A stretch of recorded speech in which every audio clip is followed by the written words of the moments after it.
Happy Monday, folks. Want to give a big shout out to all the moms out there that were celebrating Mother's Day yesterday. Couldn't have asked for any better weather, so I hope that everyone got outside to enjoy some sunshine.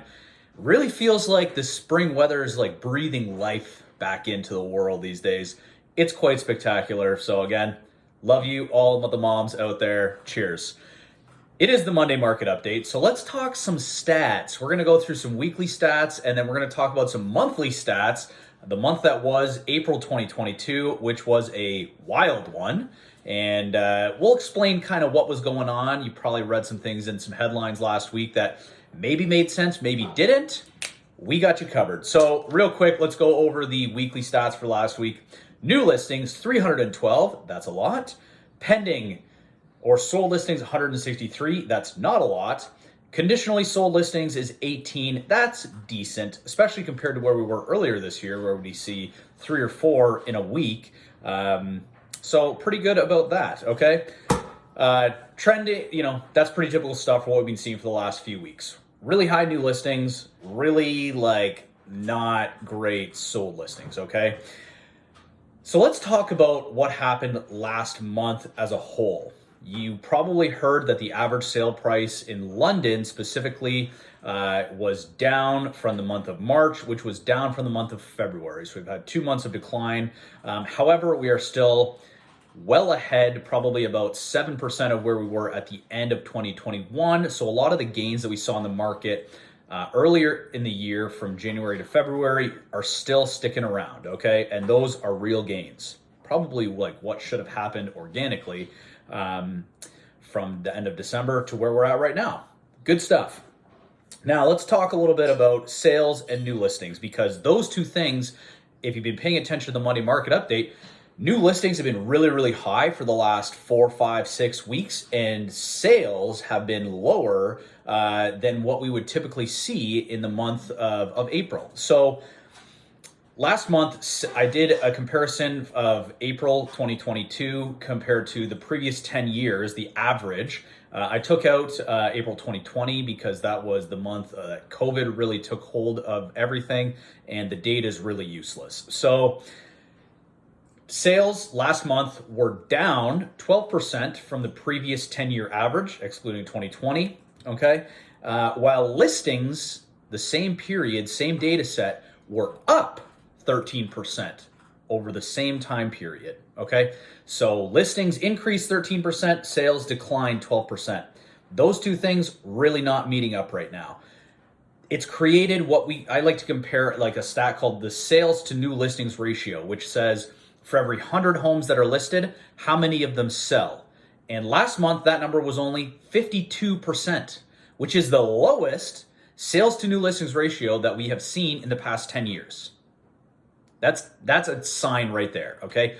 Listings are up undeniably and sales are down undeniably, okay?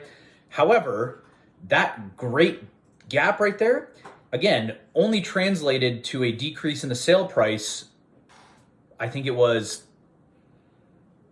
like 3%, 4%. Like, it's not massive, okay? So what is really happening there, all right? Because another stat that I want to throw out there, the sale price to list price ratio last month was 114%.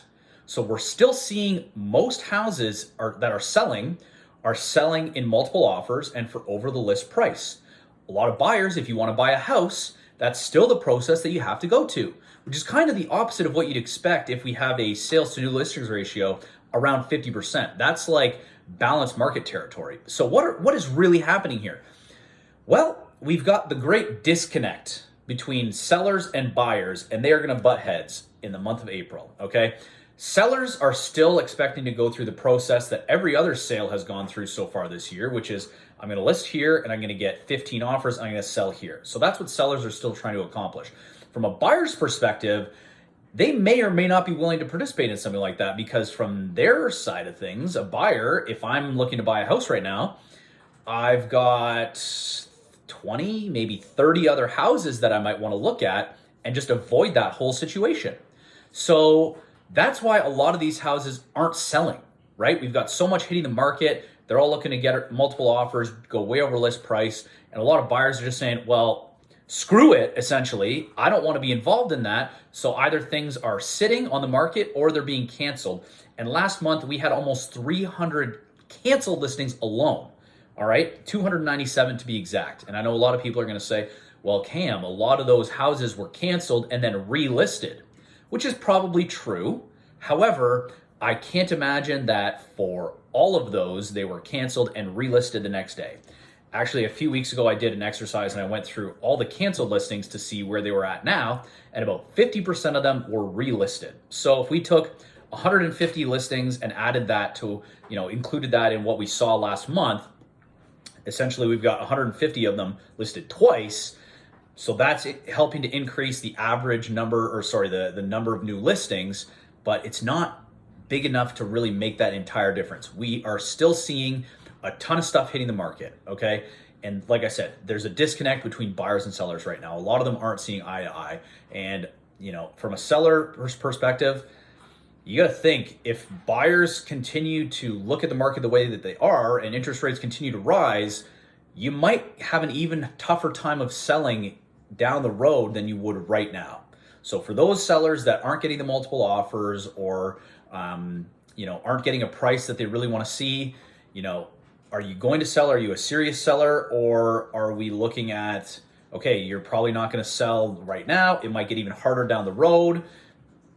That's a tough conversation and a tough thing to kind of look at. So everyone's situation is going to be different, but that is where we're at in the market right now.